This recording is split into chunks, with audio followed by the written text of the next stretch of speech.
সময়টা রাত প্রায় 10টা বেজে 21 মিনিট। থানার ভিতরে নিজের কেবিনে চেয়ারে বসে আছে মেহেরাজ। হাতে তার জ্বলন্ত সিগারেট, মাথাটা উপরের দিকে করে বসে আছে সে। অনেক চিন্তা যখন মানুষের মাথায় ভিড়ে, তখনই মানুষ উপরের আকাশের দিকে চেয়ে অন্যমনস্কভাবে সেই বিষয়টি নিয়ে ভাবতে থাকে। এক বস্তা চিন্তা এসে মাথায় বসে আছে। কি করবে বুঝতে পারছে না মেহেরাজ। 9 বছর ধরে পুলিশে আছে মেহেরাজ। পুলিশের চাকরি, জীবনে কখনো সে এরকম কেসের সম্মুখীন হয়নি। কিছুক্ষণ আগের ঘটনাটা নিয়ে বেশ গম্ভীরভাবে চিন্তা করছে মেহেরাজ। একটু থামেন, আমি আগেই বলে দিচ্ছি, যারা এই গল্পের সিজন 1 শোনেননি তারা কিছুই বুঝতে পারবেন না। আগে যে সিজন 1 শোনেন, লিঙ্ক ডেসক্রিপশন বক্সে দেওয়া আছে। কিছুক্ষণ আগে মেহেরাজ নিজের কেবিনে বসে বসে পুরনো কিছু ফাইল দেখছিল। তখনই তার কেবিনে প্রবেশ করে কনস্টেবল শেখর। মেহেরাজ নিজের হাতের ফাইলটা টেবিলের উপর রেখে শেখরের দিকে তাকায়। উত্তেজিত হয়ে দাঁড়িয়ে শেখর। সবুজ রঙের শার্টের ভিতরে ঘেমে একাকার শেখর। বেশ ভালোই বুঝতে পারছে মেহেরাজ। তাকে দেখে মনে হচ্ছে কোথাও থেকে দৌড়ানি খেয়ে এসেছে। কিন্তু পুলিশকে আবার কেউ দৌড়ানি দিবে? কার এত সাহস? ভেবে পায় না মেহেরাজ। শেখর, থানার বাইরে এত আওয়াজ শোনা যাচ্ছে কেন? মনে হচ্ছে অনেক লোক দাঁড়িয়ে থানার বাইরে ঝামেলা করছে, আর তোমার এমন অবস্থা কেন? স্যার, আমার কথা বাদ দেন, বাইরে কি হচ্ছে সেটা আগে দেখবেন। চলেন, বসে থাকলে বাইরের লোকগুলো আরো বেশি ঝামেলা করবে। মানে কি বলতে চাচ্ছ সেটা ভালো করে বুঝিয়ে বলো আমাকে। স্যার, আপনি আমার সাথে বাইরে চলেন, তাহলে বুঝতে পারবেন আমার কথা। শেখরের কথার উপর ভিত্তি করে মেহেরাজ কেবিন থেকে বের হয়। থানার সামনে অনেক লোক দাঁড়িয়ে আছে, কিন্তু এত লোক এত রাতে থানার সামনে কি করছে? সবার মুখে একটাই কথা, আবির কোথায়? আমাদের আবিরকে বের করে দিন। মেহেরাজ কিছুই বুঝতে পারছে না। কে আবির? এখানে এত লোকজন আসার মানে কি? এই আবিরের জন্য? উত্তরটা নিজের মনেই করতে থাকে মেহেরাজ। শেখর, আমি কিছুই বুঝতে পারছি না। এত রাতে থানার সামনে লোকজন এমন অবস্থা করছে কেন? কি আবির? কোথায় আবির? আমি কিছু বুঝতে পারছি না। আমাকে একটু খুলে বলো তো সব কিছু। স্যার, এখানে সবাই পাশের বস্তি পাচ্ছে। এখানে একটা ছেলে থাকতো, তাদের সবার সাথে, তার নাম আবির। গতকাল বিকেল থেকে সেই আবিরকে কোথাও দেখা যাচ্ছে না। হঠাৎ কোথায় উধাও হয়ে গেছে আবির। এর জন্য মূলত সবাই এসে থানায় ভিড় জমিয়েছে। আপনি কিছু একটা করুন স্যার। শেখর, আবির নামের ছেলেটার একটা ছবি নিয়ে সবাইকে 5 মিনিটের মধ্যে থানা থেকে বের করে দাও। আবিরকে পেলে আমরা তাকে বসিতে দিয়ে আসবো। মেহেরাজের এমন কথা শুনে নিজেই বোকা বনে যায় শেখর। 1 মাস হয়নি এখনো মেহেরাজের এই থানায় যোগ দেওয়ার। নতুন এসে বেশ কড়া নিয়ম করে দিচ্ছে এই নতুন অফিসার। শেখর আবিরের একটা ছবি সংগ্রহ করে বস্তিবাসীকে থানা থেকে বিদায় করে দেয়। স্যার, এই যে আবির নামের ছেলেটার ছবি। শেখরের হাত থেকে ছবির কাগজটা নেয় মেহেরাজ। ছবির দিকে তাকায় তিনি। ফুল সাইডের একটা ছবি। লম্বা একটা ছেলে দাঁড়িয়ে আছে কাঁধে ব্যাগ নিয়ে, মুখে চাপদাড়ি, শরীরের রংটা হালকা চাপা ফর্সা, চোখে মোটা ফ্রেমের চশমা, পরনে ঢিলেঢালা লম্বা হাতার কালো রঙের একটা শার্ট, কম দামি একজোড়া চটি পায়ে লেগে আছে। মেহেরাজ নিজেও বুঝতে পারছে না এমন একটা বোকা ছেলে হঠাৎ আবার কোথাও উদয় হয়ে যাবে। শেখর, ছেলেটাকে দেখে মনে হচ্ছে অনেক বোকা টাইপের। আবিরের সম্পর্কে তুমি কি জানো? স্যার, ছেলেটা ঢাকা বিশ্ববিদ্যালয়ে পড়ে। সেখানে গেলেই জানা যাবে আবিরের সম্পর্কে। শেখর, তুমি কি রকিকে চেনো? কোনো রকি স্যার? Mafia king. হ্যাঁ, মাফিয়া কিং রকি।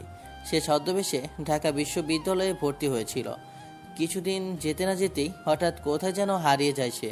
রকি ভার্সিটির সভাপতির ছেলে নাহিদকে সকল স্টুডেন্টের সামনে পিটিয়েছিল। সেই দিন ভার্সিটির শেষ দিন ছিল রকির। এরপর থেকে কেউ আর রকির চেহারা পর্যন্ত দেখেনি। শেখর, তুমি এখন আসতে পারো। শেখর বেরিয়ে যায় কেবিন থেকে। মেহেরাজ চিন্তা করছে, এমন একটা বোকা ছেলেকে কে আবার গুম করে দিবে? আবিরের সাথে কারো শত্রুতা থাকবে, এটা কিভাবে সম্ভব? আগেও এমন অনেক কেসের সম্মুখীন হয়েছে মেহেরাজ, কিন্তু এমন কোনো রহস্যময় কেসে কখনো সম্মুখীন হয়নি। মেহেরাজ নিজে একজন বড় মাইন্ড গেমার। বড় বড় কেস একা সামলেছে তিনি, কিন্তু এই কেসটা কিভাবে সব কিছুই ধোঁয়াশা। হাতে থাকা সিগারেট শেষ হয়ে এসেছে। কালকে সকালে ভার্সিটিতে গেলেই জানা যাবে আবিরের সম্পর্কে। ততক্ষণ পুরনো কেসের ফাইলগুলো দেখতে থাকে মেহেরাজ। স্যার স্যার, ঢাকা বিশ্ববিদ্যালয়ের সামনে একটা লাশ পাওয়া গেছে। মানুষজন আতঙ্কিত হয়ে গেছে। সকাল 9টা। মেহেরাজ নিজের কেবিনে বসে বসে সদ্য গরম চায়ে চুমুক দিচ্ছিল। তখন তার কেবিনে প্রবেশ করে শেখর। চোখে তার ভয়ের আওয়াজ স্পষ্ট। দেখতে পাচ্ছে মেহেরাজ। লাশের কথা শুনেই গরম চাটা টেবিলের ওপর রেখে বসা থেকে উঠে দাঁড়ায় তিনি। পিস্তলটা কোমরের কভার পয়েন্টে রাখে। টেবিলের উপর থেকে পুলিশের কালো কালারের লাঠিটা হাতে নেয় মেহেরাজ। গাড়িতে যেয়ে বসে তিনি।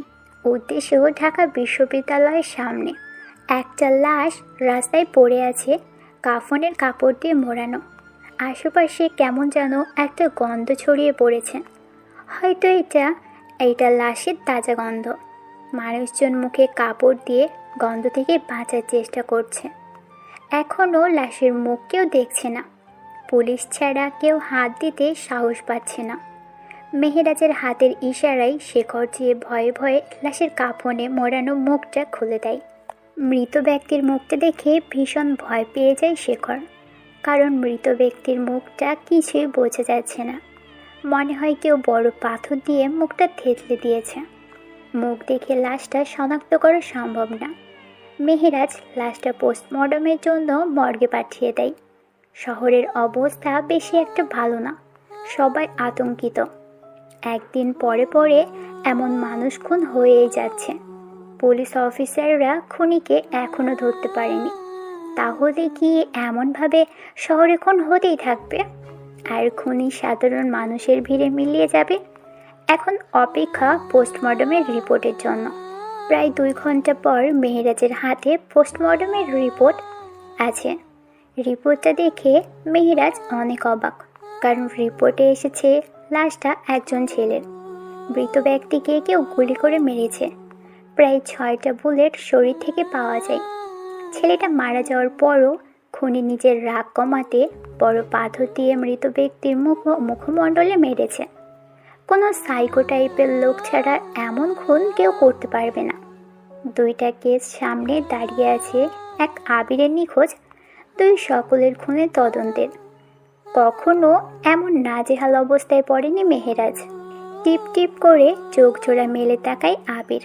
নিজেকে কোনো নরম বিছানার উপর আবিষ্কার করে সে। আশেপাশে তাকায় সে। হাতের বাম পাশে ইঞ্জেকশন দিয়ে দাঁড়িয়ে আছে মধ্যবয়সী একজন মহিলা।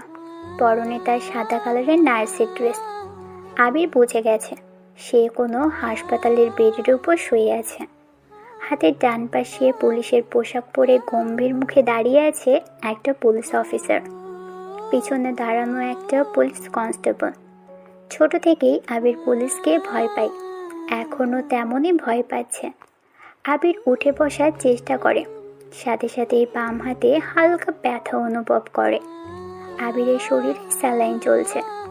আবিরকে চোখ খোলা অবস্থায় দেখে ডান পাশে দাঁড়ানো পুলিশ অফিসার মেহেরাজ বলে, আবির, তুমি অনেকটা দুর্বল, একটু রেস্ট করো। এখন উঠে বাসায় যাওয়ার প্রয়োজন নেই। আবির অবাক হয়। কারণ অজানা একটা পুলিশ অফিসার আবিরের নাম ধরে ডাকছে। কিন্তু এই পুলিশ অফিসারের সাথে আবিরের কখনো দেখা বা কথা হয়নি। তাহলে নাম কিভাবে জানলো? ভেবে পায় না আবির। কিছু স্পষ্ট দেখতে পাচ্ছে না আবির। নিজের -1 পয়েন্টের চশমাটা নিজের চোখে নাই। আমার চশমা কোথায়? আমি সবকিছু অপ্রষ্ট দেখছি। আবির, উত্তেজিত হবার কোনো কারণ নেই। তোমার চশমার ক্যাচটা ভেঙে গেছে। তোমার জন্য নতুন একটা চশমার ব্যবস্থা করা হয়েছে। বেডের পাশে টেবিলের উপর রাখা মোটা ফ্রেমের চশমাটা মেহেরাজ আবিরের হাতে দেয়। আবির চশমাটা চোখে লাগাই। এখন সবকিছু স্পষ্ট দেখা যাচ্ছে। আবির, এখন কেমন লাগছে তোমার? জি ভালো, কিন্তু মাথায় অনেক ব্যথা করছে। কেমন যেন লাগছে, মনে হয় মাথার ভিতর কিছু চলছে। সবকিছু ঠিক হয়ে যাবে, তুমি এখন রেস্ট করো। আমরা তোমার জন্য বাইরে অপেক্ষা করছি। কথাটা বললেই বেরিয়ে যায় মেহেরাজ, সাথে শেখরও। আবির সামনের দেয়ালের দিকে তাকাই। দেয়াল ঘড়িতে এখন সময় 11টা। সে মনে করার চেষ্টা করে কালকের ঘটনা। ভার্সিটির উদ্দেশ্যে যখন বাসা থেকে বের হয় তখনই তার সামনে একটা গাড়ি থামে। আবির কিছু বলবে এর আগেই গাড়ির ভিতর থেকে কেউ আবিরের মুখে রুমাল চেপে ধরে। সে অজ্ঞান হয়ে যায়। প্রায় 8 ঘন্টা পর আবিরের জ্ঞান ফিরে। নিজেকে কোনো বদ্ধ রুমে আবিষ্কার করে সে। মাথার উপর জ্বলছে 60 ওয়াটের একটা হলদে বাল্ব। আশেপাশে পুরনো অনেক জিনিসপত্র রাখা দেখে মনে হচ্ছে এগুলো কেউ অনেক দিন ধরে ব্যবহার করে না। খুবই গরম রুমের ভিতর। হঠাৎ রুমের শাটারটা উঠিয়ে একটা ছেলে প্রবেশ করে। ছেলেটার হাতে ভয়ঙ্কর একটা ধারালো ছুরি। আবিরের সামনে চেয়ারের উপর আরাম করে বসে ছেলেটা। কেমন আছিস মাফিয়া কিং এর বন্ধু? আবির বুঝতে পারছে না ছেলেটা কেন মাফিয়া কিংয়ের বন্ধু বলছে। আবির বোকা শোকা চেহারা করে বলতে থাকে, মাফিয়া কিং এর বন্ধু মানে কি বলছেন আপনি? কিন্তু বুঝতে পারছিস না আমি কি বলছি, নাকি বুঝেও না বোঝার চেষ্টা করছিস? সত্যি ভাইয়া, আমি আপনার কথা বুঝতে পারছি না, দয়া করে আমাকে বুঝিয়ে বলেন। বাংলাদেশের টপ মাফিয়া কিং রকি ভাই তোর বন্ধু ছিল না? একই সাথে একই ভার্সিটিতে পড়তি তোরা দুইজন। কোথায় এখন রকি, সেটা বল আমাকে। আবির মনে করার চেষ্টা করে। রকির কথা সেই দিন ভার্সিটিতে নাহিদের সাথে ঝামেলা হবার পর থেকে রকির সাথে আর দেখা হয়নি আবিরের। রকি বলে গিয়েছিল দেখা হবে, কিন্তু আবিরের সাথে দেখা হয়নি রকির।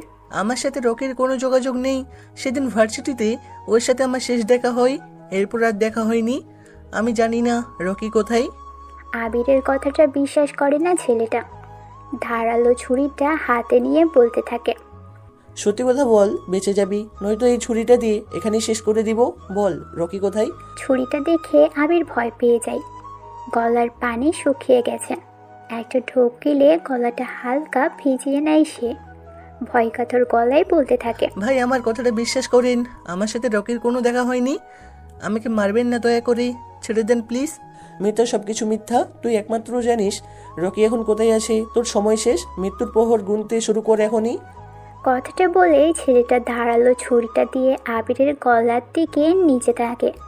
আবির ভয় পেয়ে যায়। ছুরিটা আবিরের গলায় চালিয়ে দিবে এমতো অবস্থায় রুমের শাটারে ঠাস ঠাস করে আওয়াজ হয়।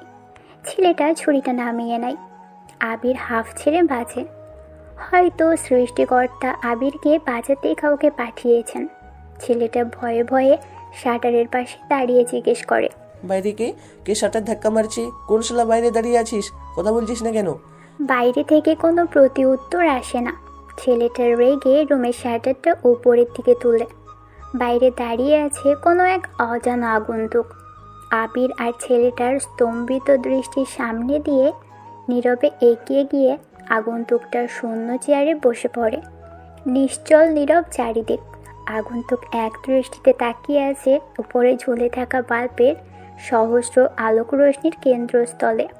60 ওয়াটের হলদে আলোর পরিসীমার মধ্যে কালো কালারের রকস্টার ড্রেস, মুখে ভুতুড়ি মাস্ক জলজল করছে। পিছন থেকে ছুরি হাতে নিয়ে এগুলো থেকে ছেলেটা আগন্তুকের দিকে। এই কে তুই? এখানে আসলে কি করে? আমার চেয়ারে বসে পড়লি? ভালো ভালো বলছি এখান থেকে চলে যা, নয়তো তোর অস্তিত্ব বিলীন করে দিব। আগন্তুক উচ্চ স্বরে হেসে ওঠে। ওর মনের ভিতর মনে হয় না মৃত্যুর কোনো ভয় আছে। আবির বাঁচার ভরসা পায়। মৃত্যুর সামনে থেকে বাঁচার এটাই বড় সুযোগ। কে রে তুই? এমন করে হাসছিস কেন? মারার ভয় নেই? দাঁড়া, তোকে আর বেশি সুযোগ দেওয়া যাবে না। তোকে মেরে আবির শালাকেও মেরে দিব। কথাটা বলে ছেলেটা ধারালো ছুরি আগন্তুকের পিছন দিয়ে আঘাত করবে। এর আগেই আগন্তুক পায়ের কভার পয়েন্ট থেকে ছোট একটা পিস্তল বের করে। পরপর 2টা গুলি করে। একটা বুলেট এসে ছেলেটার তলপেটে লাগে, আর একটা মিস ফায়ার হতে পিছনের দিকে চলে যায়। ছুরি হাতে ছেলেটা নিচে পড়ে যায়। আগন্তুক বসা থেকে উঠে দাঁড়ায়। ছেলেটার বুকের উপর ডান পা দিয়ে রেখে পিস্তলের সবগুলো বুলেট খরচ করে ছেলেটার উপর। এরপর কি হয় জানে না আবির। হাসপাতালের বেডের উপর শুয়ে শুয়ে এগুলোই ভাবছিল আবির। তখনই রুমের দরজা ঠেলে একটা লোক প্রবেশ করে আবির। আবির লোকটাকে দেখে হালকা ভয় পেয়ে যায়। কারণ লোকটাকে দেখে আবিরের ভয় পাওয়ার অবশ্যই একটা কারণ আছে। সেটা হলো রুমের দরজা ঠেলে একজন ডাক্তার প্রবেশ করে পরনে তার সাদা কালারের অ্যাপ্রন, মুখে মাস্ক, একটা ইঞ্জেকশন হাতে নিয়ে আবিরের সামনে দাঁড়ায়। আবির ছোট থেকেই ইঞ্জেকশনকে অনেক ভয় পায়। বলতে গেলে কখনো বড় ধরনের অসুখ হলেও শরীরে ইঞ্জেকশন পুশ করে না, কিন্তু আজকে সামান্য মাথা ব্যথার জন্য ইঞ্জেকশন নিবে, এটা কি করে সম্ভব? ডক্টর সাহেব আবিরের শরীর থেকে স্যালাইনের ছুঁচটা খুলে ফেলে, তুলার মধ্যে স্যানিটাইজার নিয়ে আবিরের হাতে লাগায়। ইঞ্জেকশনটা ঠিক করে ডক্টর সাহেব আবিরের হাতে পুশ করতে যাবে, তখনই আবির নিজের হাতে সরিয়ে নেয়। আবির ততক্ষণে বেডের উপর শুয়েছিল, এখন সে উঠে বসে, বেডের সাথে হেলান দিয়ে বসে। আবিরের এমন কাণ্ডে ডক্টর সাহেব অবাক হয়ে যায়। আবিরকে দেখে মনে হয় না সে একজন মানসিক রোগী। কোনো মানসিক রোগী ছাড়া সুস্থ ব্যক্তি এমন কিছু করতে পারে না। ডাক্তারি জীবনে এই প্রথম একজনকে পেয়েছেন তিনি, যে কিনা মারাত্মক অবস্থায় থেকেও ইঞ্জেকশন নিতে ভয় পাচ্ছে। ডক্টর সাহেব আবিরকে প্রশ্ন করে, মিস্টার আবির, কি হয়েছে আপনার? আপনি এমন করে হাত সরিয়ে নিলেন কেন? আমাকে ইঞ্জেকশন পুশ করতে দিন। ডক্টরের কথা শুনে আবির ভয় পাওয়া কণ্ঠে জবাব দেয়, আসলে আমি কখনো ইঞ্জেকশন নিই না, ছোট থেকে এটা আমার বড় সমস্যা। ইঞ্জেকশন দেখলেই আমার বুক কাঁপাকাঁপি করে। এটা আবার কেমন কথা? আপনি এত বড় একটা ছেলে হয়ে সামান্য ছোট ইঞ্জেকশনকে ভয় পাচ্ছেন কেন? আর এমনিতেই আপনার মাথা ব্যথা কমানোর জন্য এই ইঞ্জেকশনের প্রয়োজন। আমার মাথা ব্যথা আগের থেকে অনেকটা কমে গেছে। দেখেন, আমি একজন ডাক্তার, আপনার চেয়ে আমি রোগের রোগ সম্পর্কে ভালো জানি। আমি কখন এখান থেকে যেতে পারবো সেটা বলেন। আপনি এত অস্থির হচ্ছেন কেন? আপনার এখন বিশ্রামের প্রয়োজন। আর কিছুক্ষণ পর মেহরাজ সাহেব আপনার সাথে দেখা করে আপনাকে নিয়ে চলে যাবে। কেন কেন? আমি ওই পুলিশ অফিসারের সাথে কেন যাব? আমি আমার বাসায় একা একাই যেতে পারবো। আমি এত কিছু জানি না, তবে আমার মনে হয় মেহরাজ স্যার আপনাকে কোনো কিছু সম্পর্কে জিজ্ঞাসাবাদ করবেন। আবির বুঝে গেছে পুলিশ অফিসার কি জিজ্ঞেস করবে। আবির নিজেকে প্রস্তুত করে নেয়। ডক্টর সাহেব বেরিয়ে যায় কেবিন থেকে। আবিরের দৃষ্টি এখনও সেই দিকেই। প্রায় বিকেল হয়ে এসেছে। সন্ধ্যার দিকে আবিরকে হাসপাতাল থেকে রিলিজ দেওয়া হবে। মেহেরাজ নিজের কেবিনে বসে আছে। সামনে একটা লাঠি হাতে নিয়ে দাঁড়িয়ে আছে শেখর। মেহেরাজ চেয়ারে হেলান দিয়ে উপরের দিকে তাকিয়ে আছে। তার মাথায় একটা জিনিস কিছুতেই আসতেছে না। আবিরের মতো এমন একটা ছেলে, না, আর কিছু ভাবতে পারছে না মেহেরাজ। শেখর মেহেরাজের এমন চিন্তামগ্ন চেহারা দেখে বলতে থাকে, স্যার, আপনি কি এমন ভাবছেন? আর আমি কতক্ষণ এভাবে মূর্তির মতো দাঁড়িয়ে থাকবো? অনেক তো হলো, আপনি তো কিছু বলছেন না। মেহেরাজ শেখরকে প্রায় 15 থেকে 20 মিনিট আগে নিজের কেবিনে ডেকে পাঠায়। শেখর তাড়াতাড়ি করে চলে আসে, কিন্তু এসে দেখে মেহেরাজ মাথা উপরের দিকে করে তাকিয়ে আছে। অনেকক্ষণ পর শেখর মুখ খুলেছে। শেখরের কথায় মেহেরাজ উপর থেকে দৃষ্টিটা সরিয়ে নেয় আর শেখরের উপর দৃষ্টি ফেলে। মধ্যবয়সী এই লোকটা যদি পুলিশের কনস্টেবল না হয়ে বড় কোনো অফিসার হতো তাহলে বেশ মানাতো তাকে। শেখরের অনেক সাহস। যেমন কিছুদিন আগে এলাকার একটা মাস্তানকে সে নিজ হাতে ধরে থানায় ভিড় করিয়েছে। যেখানে মাস্তানটাকে ধরতে কেউ সাহস করে না, সেখানে শেখর একাই কাজটা করেছে। কিন্তু দুঃখের বিষয়, শেখর এই কাজটা করার জন্য কোনো প্রমোশন পায়নি। মেহেরাজ সবসময় শেখরকে নিজের কাছাকাছি রাখে। এবার মেহেরাজ শেখরের কথায় জবাব দেয়, শেখর, হাতে এখন 2টা কেস। চিন্তা আমার আকাশ ছুঁই অবস্থা, কোনটা আগে ধরবো সেটাই বুঝতে পারছি না। স্যার, আবির নামে ছেলেটাকে জিজ্ঞেস করলেই তো মনে হয় একটা কেসের সমস্যার সমাধান হবে। শেখর, আমার কি মনে হয় জানো, আবির ছেলের সাথে অন্য জগতের কারোর সাথে কোনো সম্পর্ক নেই। আমারও তাই মনে হয়। ছেলেটা খুবই বোকা শোকা। সে হাসপাতালে আমাদের দেখে বাচ্চাদের মতো ভয় পাচ্ছিল। আমি আবিরকে ভয় পেতে দেখিনি। আবিরের চোখে আমি ভয় দেখিনি, অন্য কিছু দেখেছি, কিন্তু কি দেখেছি সেটা রহস্যটা এখনো দূর হয়ে যাচ্ছে না। এত কিছু লক্ষ্য করিনি, তবে আবির ছেলেটা অনেক রহস্যময় মনে হচ্ছে। ডাক্তার যে বলল সন্ধ্যায় আবিরকে রিলিজ দিয়ে দিবে, এর আগেই কিন্তু আমাদেরকে হাসপাতালে থাকতে হবে। স্যার, তাহলে কি গাড়ি বের করব? বের করেছে, সন্ধ্যার আগে যে আবির সাথে গুরুত্বপূর্ণ কথা বলতে হবে। শেখর বেরিয়ে যায় মেহেরাজের কেবিন থেকে। আবির ছেলেটার চেহারা কি যেন একটা বলে। এমন বোকাশোকা চেহারাওয়ালা মানুষকে কেই ব্যবহার করেছে মাফিয়া কিং রকি। কিন্তু মেহেরাজ একটা হিসাব এখনো মেলাতে পারছে না। রকি কেন আবিরকে বেছে নিয়েছে? রকি চাইলেই কলেজের অন্য কাউকে নিজের বন্ধু বানাতে পারত, কিন্তু সে এটা না করে আবিরের মতো গরিব একটা ছেলেকে কেন বেছে নিয়েছে? রকির মতো এমন একটা ভয়ানক মাফিয়া ছদ্মবেশ নিয়ে ঢাকা কলেজে এসেছে, আর সেই আবিরের সাথে বন্ধুত্ব করে নেয়। কিন্তু হঠাৎই আবার রকি হারিয়ে যায় শহর থেকে, কোনো দূর অচেনাই। এখন কোথায় আছে এই রকি? মেহেরাজ যদি কোনোভাবে রকিকে ধরতে পারে তাহলে অনেক বড় প্রমোশন পাবে সে। রকির খোঁজ এখন একমাত্র আবির দিতে পারবে। এইমাত্র খাবার খেয়ে উঠেছে আবির।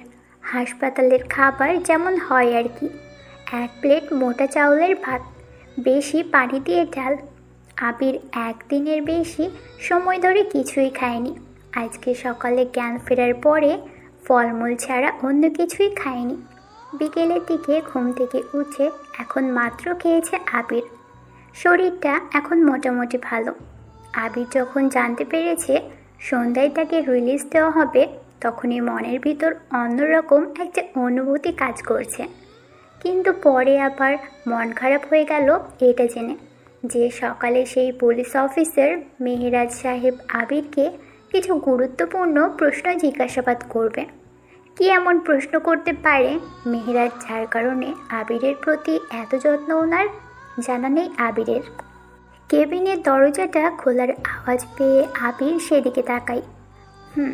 পুলিশ অফিসার মেহেরাজ সাহেব আর কনস্টেবল শেখর ভিতরে প্রবেশ করছে। আবির নিজের চশমাটা ঠিক করে নেয়, মুখটাকে একদম সহজ সরল স্বভাবের করে রাখে। যে কেউ আবিরকে এমন দেখলে ইনোসেন্ট বয় হিসেবেই আখ্যায়িত করবে, অথচ এই ছেলেটার কোনো এক সময়ের বন্ধু ছিল বাংলাদেশের টপ মাফিয়া কিংয়ের।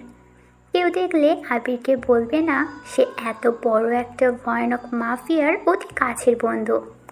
আবির সেই কেবিনে ভর্তি, সেখানে একটা স্টিলের চেয়ার আছে।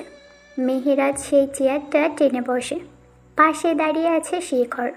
পুলিশের চাকরিটাই এমন, বড় অফিসের চেয়ারে বসবে আর কনস্টেবলগুলো অফিসারের পাশে মূর্তির মতো দাঁড়িয়ে থাকবে। মেহেরাজকে দেখে এখন আর তেমন ভয় লাগছে না আবিরের। অন্য সব পুলিশ অফিসারের মতো ব্যবহার করছে না। আবির অসুস্থ দেখে এমন ব্যবহার, নাকি মন থেকেই এমন ব্যবহার করছে? তিনজনের মধ্যে প্রথমে মেহেরাজ নিজের মুখ খুলে বলে, এখন কেমন বোধ করছো আবির? এখন আমি আগের থেকে অনেকটা সুস্থ বোধ করছি। শুনে খুব ভালো লাগলো। এখন আমি যে তোমাকে কিছু গুরুত্বপূর্ণ কথা জিজ্ঞেস করব, সেই সম্বন্ধে ডাক্তার বা নার্স কিছু বলেছে তোমাকে? আবির মনে করার চেষ্টা করে। দুপুরের দিকে একটা নার্স আসে আর এসেই বলে যায় আবিরকে সন্ধ্যার দিকে হাসপাতাল থেকে রিলিজ দেওয়া হবে। তার সাথে বিকেলের দিকে পুলিশ অফিসার মেহেরাজ সাহেব কিছু গুরুত্বপূর্ণ কথা জিজ্ঞেস করতে পারে, এটুকুই বলেছিল নার্সটা। আবির সেই কথা চিন্তা করে সামনে বসে থাকা মেহেরাজকে বলে, স্যার, দুপুরের দিকে একটা নার্স এসে তাহলে আপনার কথাই বলে গেছে আমাকে। হতে পারে, আমি হাসপাতালে ফোন দিয়ে বলে দিয়েছিলাম সন্ধ্যার কিছুক্ষণ আগে তোমার সাথে গুরুত্বপূর্ণ কথা বলবো। স্যার, আমি আপনার সব প্রশ্নের জবাব দিব, তার আগে আপনি আমাকে এটা বলেন যে আপনি আমার নামটা জানলেন কোথা থেকে? আমি তো আপনাকে আমার নিজের পরিচয় দিইনি। আমি একজন পুলিশ অফিসার। তোমাকে আমি প্রশ্ন করতে পারি, কিন্তু তুমি আমাকে উল্টো প্রশ্ন করতে পারো না। সেটা আমি জানি স্যার, তবে আপনি যদি আমাকে প্রশ্নের জবাবটা দিতেন তাহলে আমার মতে এত জানার আগ্রহ থাকতো না। তোমার সম্পর্কে বসতির লোকজনের কাছ থেকে জানতে পেরেছি। এখন এই সকল টপিক বাদ দাও, আমার হাতে বেশি সময় নেই। আমি এখন যেই প্রশ্নগুলো করব সবগুলো সঠিক উত্তর দেবে। মেহেরাজ যেভাবে কথা বলছে এখন তাকে দেখে মনে হচ্ছে সে একজন কড়া পুলিশ অফিসার। আবির মাথা ঝাঁকিয়ে হ্যাঁ সূচক ইঙ্গিত করে। মেহেরাজ এটা দেখে আবিরকে প্রশ্ন করতে শুরু করে, আবির, কালকে সারাদিন কোথায় ছিলে তুমি? আর আজকে সকালে আমরা তোমাকে এই অবস্থায় এনে হাসপাতালে ভর্তি করেছি। আবির মনে মনে এটাই ভাবছিল। পুলিশ অফিসার মেহেরাজ সাহেব প্রথমে এই প্রশ্নটাই করবে, তাই আবির নিজের মাথায় এই প্রশ্নের উত্তরটা গুছিয়ে রেখেছিল। যদি এই প্রশ্ন ছাড়া অন্য কোনো প্রশ্ন করত তাহলে আবির সঠিক উত্তর দেওয়ার চেষ্টা করত। মেহেরাজের প্রশ্নের জবাবে আবির তার সাথে যা ঘটেছে সব কিছুই স্পষ্ট করে বলে দেয় মেহেরাজকে। আবিরের এমন উত্তর শোনার পর মেহেরাজ অনেকটা অবাক হয়ে যায়, কারণ আজকে সকালে ঢাকা বিশ্ববিদ্যালয়ের সামনে থেকে যে লাশটা পাওয়া গেছে সেই লাশটার সাথে আবিরের বর্ণনার কালকের রাতে আবিরের উপর হামলাকারী লোকের সাথে মিল রয়েছে। তাহলে এখন একমাত্র খুনি হচ্ছে সে রাতের আগন্তুক, যে আবিরকে মৃত্যুর হাত থেকে রক্ষা করেছিল। আবির বলছে সে আগন্তুককে চেনে না, আবার আগন্তুক নাকি মাস্ক পরিধান করে এসেছিল, যার কারণে ভালো করে মুখ দেখতে পারেনি আবির। মেহেরাজের এখন প্রচুর পরিমাণে রাগ লাগছে। দুইটা কেসের সমাধান হবে তখন যখন সেই আগন্তুক ধরা পড়বে, কিন্তু আগন্তুকের চেহারা কেমন সেটাই জানে না আবির। এবার মেহেরাজ আবিরকে জিজ্ঞেস করে, আচ্ছা আবির, আমি শুনেছি তুমি নাকি বাংলাদেশের টপ মাফিয়া কিং রকির বন্ধু ছিলে। ছিলাম হয়তো এক সময়, কিন্তু এখন না। এখন রকির সাথে বন্ধুত্ব আছে কি নাই সেটা জেনে আমার কোনো প্রয়োজন নেই। তুমি এটা বলো যে রকি এখন কোথায়। স্যার, সবাই এটা নিয়ে কি শুরু করেছেন আমি তা বুঝতে পারছি না। রকি কোথায় সেটা আমি কিভাবে বলবো? হঠাৎ সেই দিন নাহিদের সাথে ঝগড়া হওয়ার পর রকি যে কোথায় হারিয়ে গেছে এটা আমি জানি না। দেখো আবির, আমাদেরকে সত্যিটা বলে দাও। রকি একটা মাস্তান, দেশকে ধ্বংস করে ফেলবে সে।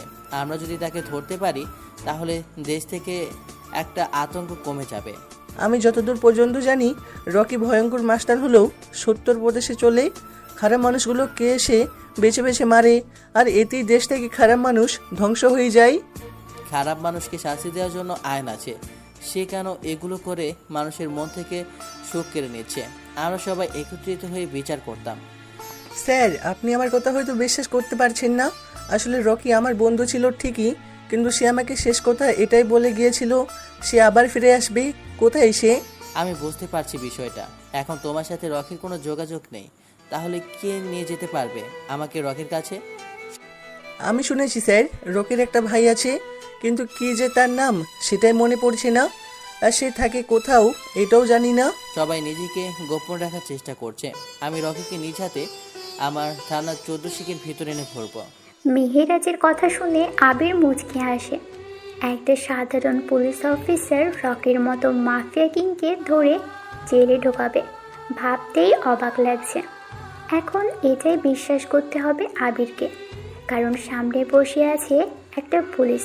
তার সামনে যদি মাস্তানির পক্ষ নিয়ে কথা বলে তাহলে যা ঘটা তা তো ঘটেই যাবে। মেহেরাজ সাহেব আর কথা বাড়াতে চান না, এখানেই প্রশ্নপাত শেষ করতে চান তিনি। আবিরের কেবিন থেকে চলে যায় মেহেরাজ সাহেব। আজ প্রায় 3 দিন পরে আবির কলেজে যাচ্ছে।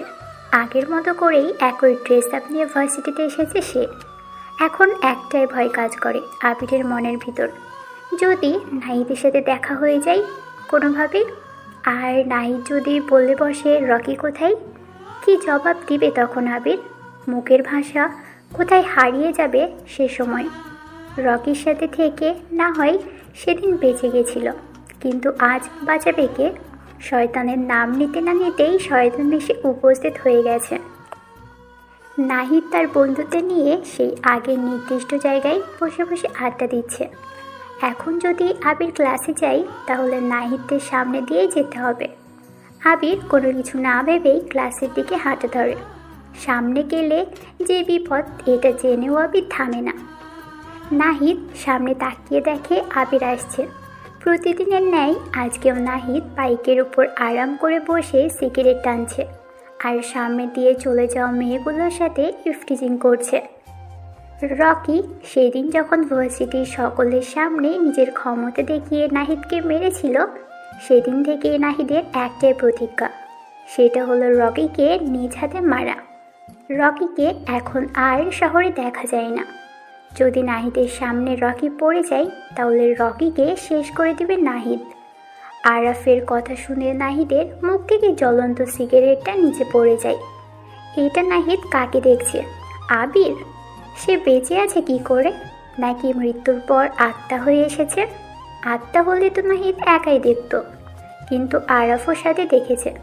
তাহলে এটা আবিরের আত্মা না, সত্যি সত্যি আবিরই এটা। কিন্তু এটা কি করে সম্ভব? আবির বেঁচে আছে তাহলে? নাহিদ উত্তেজিত হয়ে সবাইকে উদ্দেশ্য করে বলে, সামনে যে আবির আছে এটা কি আর কেউ দেখতে পাচ্ছে না, নাকি আমি আর আরাফই দেখছি শুধু? সবাই অন্যরকম দৃষ্টিতে নাহিদের দিকে তাকায়। ছেলেটা কি বলছে এটা? সামনের দিকে আবির নামের ছেলেটা তো সশরীরে গুটি গুটি পায়ে হেঁটে আসছে। তাহলে নাহিদের এমন বলার কারণ কি? পাগল হয়ে যায়নি তো আবার? বলাও যায় না। নাহিদ যেভাবে প্রতিদিন মদ পান করে, নেশা করে, এর প্রতিক্রিয়ায় হয়তো মাথাটা ছিঁড়ে গেছে। নাহিদের পাশে দাঁড়িয়ে থাকা রিফাত বলে, আমি তো আবিরকে ভালো করেই দেখতে পাচ্ছি, কেমন যেন খেট টাইপের ছেলেটা, বোকাসোকা চেহারা। অন্যরা দেখেছে কিনা এটা আমি জানি না। রিফাতের কথা শুনে সবাই হ্যাঁ সূচক ইঙ্গিতে মাথা নাড়ায়, যার মানে সবাই আবিরকে দেখতে পাচ্ছে। নাহিদ অবাক হয়ে যায় আবিরকে এমনভাবে ক্যাম্পাসে আসতে দেখে। আরাফ, আবিরকে ডাক দে আর আমার সামনে আসতে বল তাড়াতাড়ি। নাহিদের বলা কথাই আরাফ একটু জোরেই আবিরকে ডাক দেয়। আরাফ অনেকটা জোরে আবিরকে ডাক দিয়েছে, যার কারণে ক্যাম্পাসের মাঠে বসে থাকা আড্ডা দেওয়া স্টুডেন্টগুলো এগিয়ে সেদিকে নজর দেয়। আবির আরাফের ডাক শুনে সেদিকে তাকায়। নাহিদের পাশে সারাদিন চাকরের মতো বসে থাকে আরাফ। ছেলেটা পুরোই একটা ফাউল। নিজের বাবার নেই কিছু, অন্যজনের ক্ষমতা বিক্রি করে খায়। আবির সবচেয়ে বেশি অপছন্দ করে এই আরাফ ছেলেটাকে। আবির যে একেবারে নাহিদের সামনে দাঁড়ায়। আশ্চর্যের ব্যাপার হচ্ছে এটা যে নাহিদ আবিরের এমন দুঃসাহস দেখে কিছু বলছে না। নাহিদ কি কোনো কারণে আবিরের উপর ভয় পেয়ে আছে? নাহিদকে দেখে তো এমন মনে হচ্ছে না। আগে কেউ কখনো এমনভাবে নাহিদের সামনে এসে কাছাকাছি দাঁড়ায়নি। এই প্রথম আবির এমন করল। গত 1 বছর ধরে আবির এই ক্যাম্পাসে আসছে, কিন্তু নাহিদ তেমন কঠোরভাবে আবিরকে কখনো জার দেয়নি। ব্যাপারটা খুবই রহস্যজনক। আবির এমন করে দাঁড়িয়ে আছে দেখে আরাফ রেগে বলে, আবির, তুই রকির সাথে 2 দিন চলে ফিরে মনে হয় না সাহসটা একটু বেড়ে গিয়েছে? নাহিদের সামনে এসে এমন কাছাকাছি দাঁড়িয়ে আছিস কেন? দূরে যে দাঁড়া। আরে ভাই, তোমার সমস্যা কোথায়? নাহিদ ভাইয়ের সামনে আমি দাঁড়িয়ে আছি, উনি কিছু বলছে না, তুমি এত লাফালাফি করছো কেন? দেখ আবির, আমি কিন্তু রেগে যাচ্ছি। আর যদি একটা কথা বলিস তাহলে কিন্তু আমি কি করতে পারি সেটা তুই বুঝতে পারছিস। যা করার করে ফেলো, আমি এখন কাউকে ভয় পাই না। নাহিদ চুপ করেই বসে আছে। আবির আর আরাফের ঝগড়ার মতো কথাবার্তা শুনে যাচ্ছে।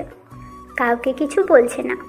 দুজনের নামের প্রথম অক্ষর অ দিয়ে শুরু, আবার নামের মধ্যে অনেক মিলও পাওয়া যায়। তাদের দুইজনের উচিত ছিল নিজেদের মধ্যে বন্ধুসুলভ আচরণ করা, কিন্তু তারা এটা না করে বাচ্চাদের মতো ঝগড়াঝাটি করছে। আরাফ যখন রেগে আবিরকে মারতে যাবে তখনই নাহিদ হাত দিয়ে আরাফকে বাধা দেয়। সবাই অবাক হয়ে নাহিদের দিকে তাকিয়ে আছে। আবির মাথাটা নিচু করে মুচকে হাসি দেয়। নাহিদ নিজের নীরবতা ভেঙে বলে, আরাফ, আবিরের কথাটা কিন্তু সঠিক। সে আমার সামনে এসে দাঁড়িয়েছে, আমি কিন্তু তাকে কিছু বলিনি। তাহলে তুই এমন করছিস কেন? কি বলছিস এটা তুই নাহিদ? আবিরের মতো খ্যাত একটা ছেলে তোর সামনে এসে এভাবে দাঁড়াবে, এটা দেখে আমি চুপ করে দাঁড়িয়ে থাকবো? সবসময় সব জায়গায় সবার সাথে মাথা গরম করে কথা বলতে নেই। হয়তো সামনে দাঁড়িয়ে থাকা লোকটা অনেক বড় কিছু হতে পারে। এটা আমি জানি, কিন্তু এখানে সেই বড় ক্ষমতাবান লোকটা কোথায়? হয়তো নেই, আবার আছে। এর মধ্যেই লুকিয়ে আছে রহস্য। এখন এগুলো বাদ দে, পরে এটা নিয়ে কথা হবে। এখন আবির তোকে সেই কারণে ডাকছি।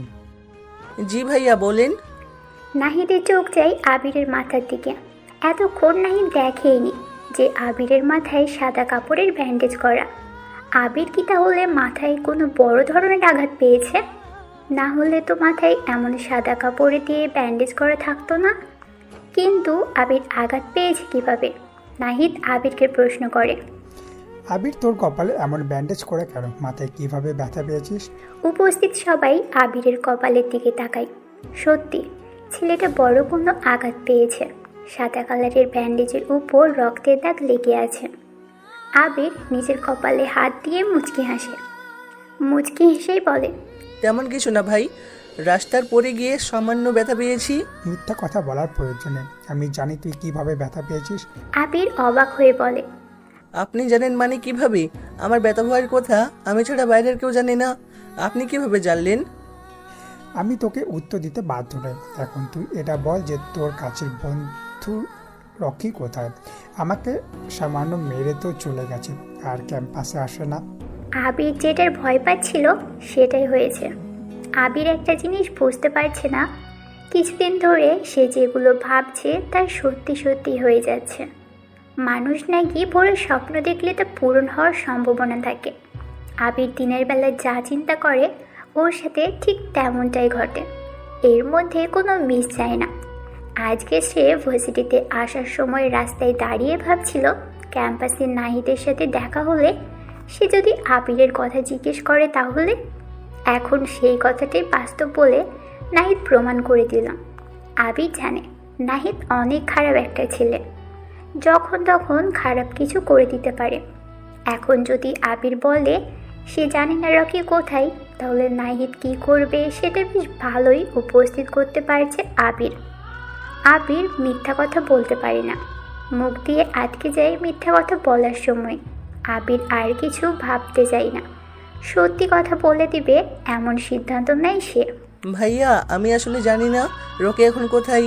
সেই দিন আপনাদের সামনে যে আমার কথা বলেছিল, এটাই আমার সাথে শেষ কথা হয়েছিল রকির সাথে। নাহিদ মুচকি হাসে। আবির যে মিথ্যা কথা বলছে এটা বুঝে গেছে সে। তাই নাকি? রকির সাথে তোর কথা হয় না? রকির মতো এমন একটা ছেলে ভার্সিটিতে এসে তোর সাথে প্রথমে বন্ধুত্ব করে, আর তুই এখন বলছিস তোর সাথে রকির কোনো যোগাযোগ নেই। এখন বিশ্বাস করা ছাড়া আমার আর কোনো উপায় নেই। সামনে আমার বাবা মেয়র নির্বাচন করবে, এখন আমি কারোর সাথে কোনো প্রকার ঝামেলা করব না। আবির, তুই এখন যেতে পারিস। আবির নিজের মুখটা নাহিদের কানের কাছে নিয়ে যায় আর ফিসফিস করে বলে, সিংহ জঙ্গলে চুপ করে থাকে দেখে মনে করো না তার কোনো পাওয়ার নেই। যখন সে রেগে যায় তখন তার এক গর্জনে জঙ্গল কিন্তু কেঁপে ওঠে। আবির নাহিদের কানের কাছ থেকে নিজের মুখটা সরিয়ে নেয়। আবির নাহিদের থেকে একটু দূরে যেয়ে আবার পিছনে ফিরে তাকিয়ে একটা রহস্যময় মুচকি হাসি দেয়। নাহিদ তো পুরাই অবাক, আবিরের এমন একটা বোকা ছেলে এত রহস্যময় কথা আবার রহস্যময় মুচকি হাসি দিতে পারে। কে আবির জানা নেই কারো। আবিরের একটাই পরিচয় জানে সবাই, সেটা হলো সে একটা গরিব এতিম ছেলে। ভার্সিটির পাশের বস্তিবাসীর সাথে থাকে সে। ছোটবেলা নাকি আবিরের মা বাবা রোড অ্যাক্সিডেন্টে মারা যায়, আর সেই থেকে আবির এখনও একা এই পৃথিবীতে। নাহিদ, তুই আবিরকে এমনভাবে ছেড়ে দিলি কেন? বেয়াদবটা অতি বেড়ে গেছে, নতুন পাখা গজিয়েছে, ওর ওই পাখা আমি ভেঙে দেব। না, এখন এমন ভুল করা যাবে না। সামনে বাবার মেয়েও নির্বাচন, আমি কোনো ঝামেলা করব না। আমি চাই তারা সবাই এখন ঝামেলা থেকে মুক্তি থাক। আবির, শালাকে আমার এক বিন্দুর জন্য সহ্য হয় না। আরেকবার কাছে পেলে সুযোগ মতো ঠিক করে দিব। নির্বাচনটা শেষ হতে দে আগে, তারপর আমি নিজে আবিরের ব্যবস্থা করব। শালাকে এমন মারতে হচ্ছে, কখনো আর এমন বড় বড় কথা বলার সুযোগ পাবে না। মিমের বয়স 22 বছর চলে। একজন রূপসী মেয়ের যা যা থাকতে হয় সব গুণই মিমের মধ্যে বিদ্যমান। গায়ের রং সাদা, গড়গড়তা মেয়েদের তুলনায় মিম অনেকটা লম্বা। কাটা কাটা চোখ মুখ, ঠোঁটের নিচে চোখে পড়ার মতো কালো তিল। তবুও মিমের ধারণা তার চেহারা অতি সাধারণ, আবার বাজেও। মিমের এমন মনে হওয়ার অনেক কারণ আছে, এর মধ্যে একটা হলো বিয়ে। মিমকে আজ পর্যন্ত অনেক ছেলেপক্ষই বিয়ের জন্য দেখে গেছে, কিন্তু কেউ মিমকে পছন্দ করেনি, কারণ মিম রান্নাবান্না কিছুই পারে না। ছেলেপক্ষের লোক প্রথমে এসেই জিজ্ঞেস করে, মেয়ে রান্না জানে তো? বিয়ের পর স্বামীকে রান্না করে ঠিকমতো খাওয়াতে পারবে তো? এমন কথা শুনে মিমের বাবা আশরাফ সাহেব ছেলেপক্ষকে না করে দেয়। মিমের চেহারা দেখে সব ছেলেরা পাগল হওয়ার মতো, কিন্তু মিমের ওই একটাই সমস্যা, রান্না করতে পারে না। অবশ্য মিম নিজেও চায় না রান্না শিখতে।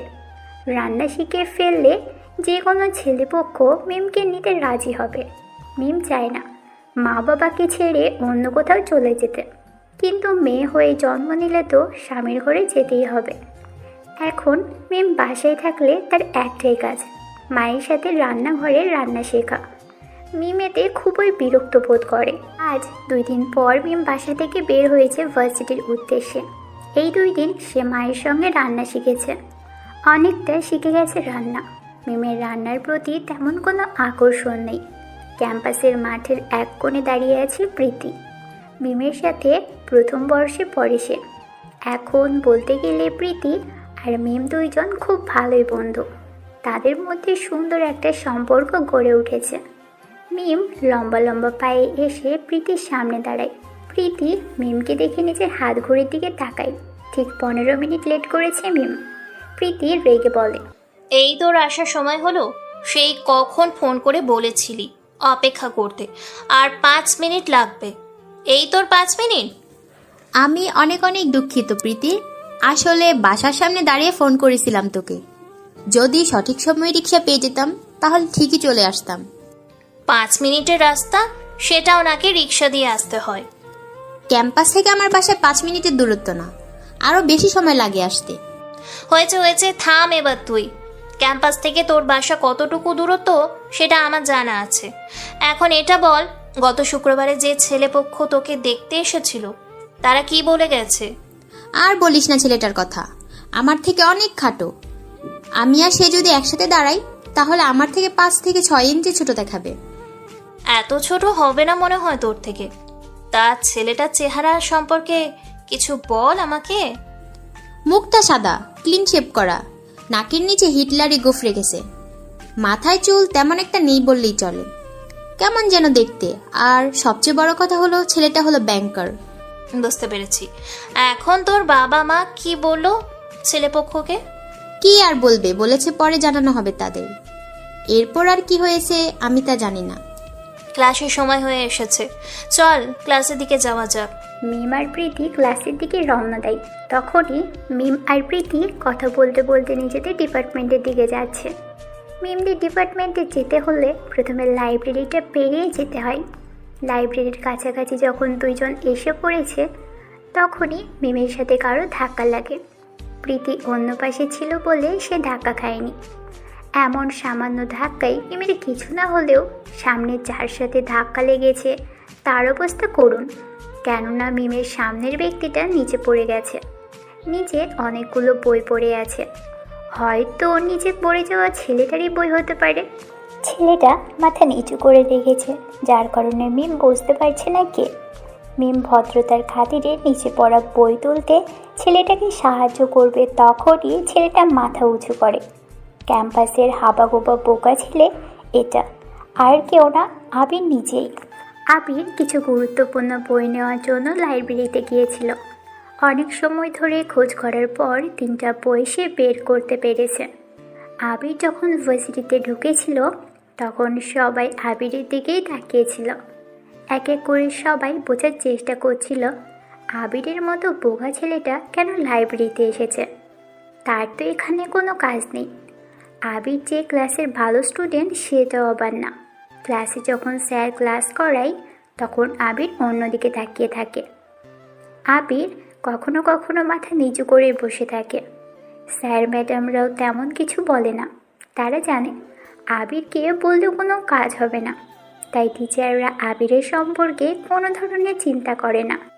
আবির লাইব্রেরি থেকে যখন বই নিয়ে বেরোচ্ছিল তখন প্রতিদিনের ন্যায় মাথাটা নিচু করেই হাঁটছিল। আবিরের এই অভ্যাসটা মনে হয় না আর ঠিক হবে।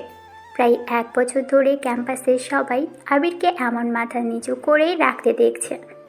আবির যখন লাইব্রেরির দরজা পেরিয়ে চলে আসে তখনই কারোর সাথে সে ধাক্কা খায়, আর সে নিজেকে ঠিক রাখতে না পেরে কন্ট্রোল হারিয়ে নিচে পড়ে যায়, সাথে সাথে বইগুলো। আবিরের চোখ থেকে চশমাটা নিচে পড়ে চশমার একটা কাঁচ ভেঙে গেছে।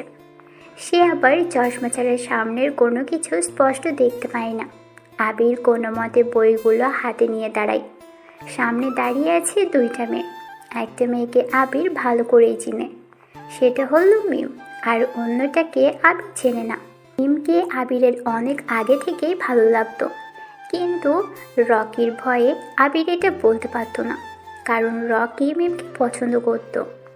এখন রকি নেই, তাই আবির চান্সটা কাজে লাগাতে চাই। যদি ভালো কোনো কিছু হয়ে যায় তাহলে তো কোনো কথাই নাই। এই ফ্লোরের অনেক স্টুডেন্ট আবিরের দিকে তাকিয়ে আছে। আবিরকে এমন ভাঙা চশমা হাতে নিয়ে বোকার মতো দাঁড়িয়ে থাকতে দেখে মিম বলে, আসলে আমি মিম আর কিছু বলতে পারে না। পাশে দাঁড়িয়ে থাকা প্রীতি মিমের মুখ চেপে ধরে, যার কারণে মিম কথা বলতে পারছে না।